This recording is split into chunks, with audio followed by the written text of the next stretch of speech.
Hello అండి. రంజాన్ 10వ రోజు కూడా కంప్లీట్ అయిపోయింది. అల్హమ్దులిల్లా. మీరేం చేశారో కామెంట్ చేయండి. నేను ఈ రోజు అయితే లైట్ ఫుడ్డే చేశానండి. ఓన్లీ మటన్ బెండకాయ కర్రీ చేశాను, వైట్ రైస్ చేశాను, సమోసా కుబ్బాలు ఫ్రై చేశాను అంతే. నిన్నటి సూప్స్ అయితే వేడి చేసి పెట్టేశాను. మనకైతే రసం నేను ఇంతకుముందు చేసిన రసం వీడియో ఇప్పుడు యాడ్ చేశాను ఇందులో. మా అమ్మమ్మ చేసేదనమాట. అయితే నేను బయటికి వెళ్ళున్నానండి ఈరోజు. బయటికి వెళ్ళిన దగ్గర ఒక తమ్ముడు కనిపించారు. ఎవరంటే కోయిట్ పుష్ప అని ఐడి ఉంటుంది. ఆ తమ్ముడు కనిపించాడు అనమాట. ఆ తమ్ముడు కనిపించి అక్క మీకు నేను తెలుసా అని అడిగాడు. నేనన్నాను వీడియోస్ చూస్తూ ఉంటాను కదా, అలాగేమన్నా అడిగాడేమో అని చెప్పేసి అన్నాను అనమాట.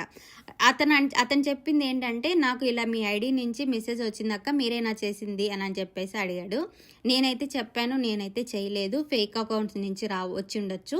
ఇంతకుముందు వేరే క్రియేటర్స్ కూడా ఇలా మెసేజ్ చేశారు, ఆస్ట్రాలజీ వాళ్ళు అని చెప్పాను. ఆ తమ్ముడిని నేను అడగలేదన్నమాట, ఏం మెసేజ్ చేశారో వాళ్ళని కూడా అడగలేదు. ఎందుకంటే నాకు అంత టైం లేదు, పని మీద వెళ్ళున్నాను అనమాట. అంతసేపు కూడా మాట్లాడలేదు. నేను చెప్పేది ఏంటంటే, ఇలా ఫేక్ అకౌంట్స్ క్రియేట్ చేసి నేను చేసినట్టు వాళ్ళకి మెసేజ్ చేస్తున్నారనమాట. వాళ్ళతో ఏం చాట్ చేస్తున్నారైతే నాకైతే తెలీదు.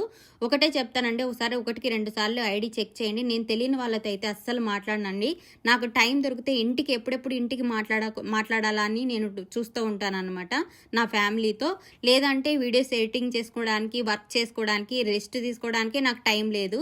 ఇలా ఇన్స్టా నుంచి, ఫేస్బుక్ నుంచి మెసేజ్ వస్తే నాకు సంబంధం లేదండి. నేనైతే ఎవరికి చేయను మెసేజ్. ఓకేనా? Be careful. Thank you for watching. Please support. By.